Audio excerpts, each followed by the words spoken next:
নৌৰোজীৰ সম্পৰ্কত আমি এতিয়া পঢ়িছিলো যিখিনি কথা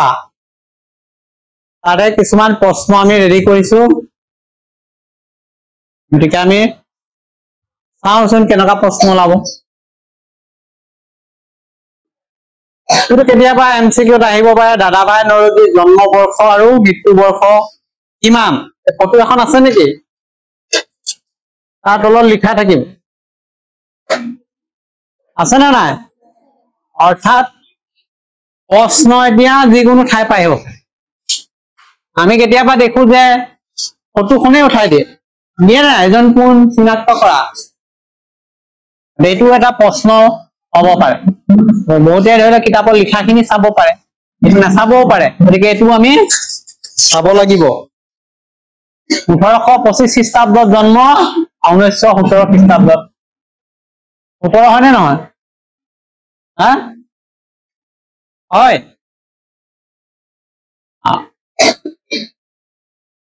যে প্ৰথমতে তেওঁ কি কাম আৰম্ভ কৰিছিল কাৰ্য জীৱন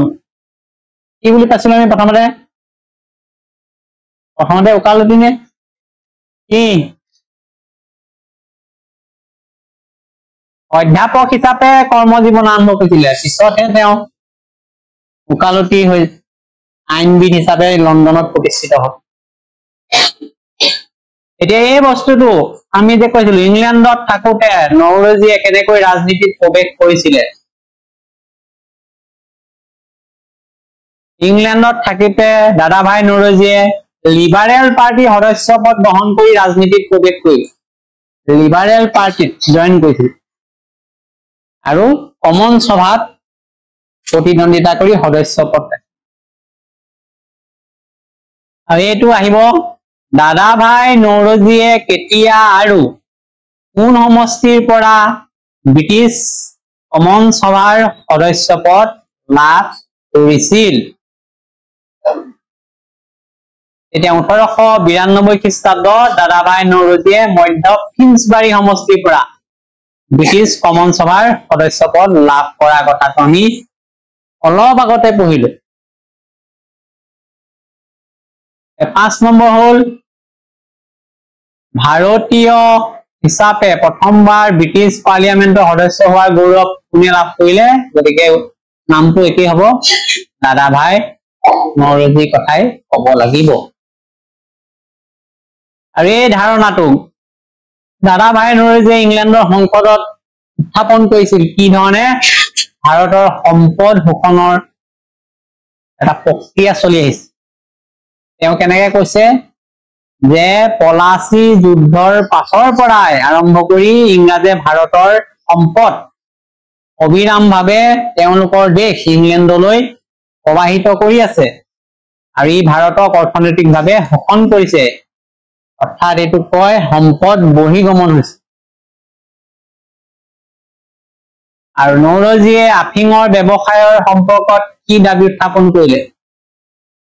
দাদাভাই নৌৰোজীয়ে কৈছিলে আফিং ক'ত ভাৰত আৰু চীনত বন্ধ কৰিব লাগে আফিং ব্যৱসায় এইটো দাবী উত্থাপন কৰিছে ঠিক তেনেকে এইটো আমি যে কৈছিলো ভাৰতীয় জাতীয় কংগ্ৰেছৰ সভাপতি হিচাপে নিৰ্বাচিত হোৱা প্ৰথম গৰাকী ব্যক্তি দাদাভাই নৌৰোজী আছিলে যি 3বাৰ নিৰ্বাচিত হৈছিলে 86 চনত 93 চনত 1906 চনত 3টা পৃথক বছৰ আৰু 1906 চনৰ যি কলিকতা অধিৱেশন হৈছিলে দাদাভাই নৌৰোজীয়ে বিজৰ যিটো ভাষণ দিছিলে সভাপতিৰ ভাষণত কি ঘোষণা কৰিলে এতিয়া ক'লে দাদাভাই নৌৰোজীয়ে স্বৰাজ লাভেই কংগ্ৰেছৰ লক্ষ্য বুলি কৈছে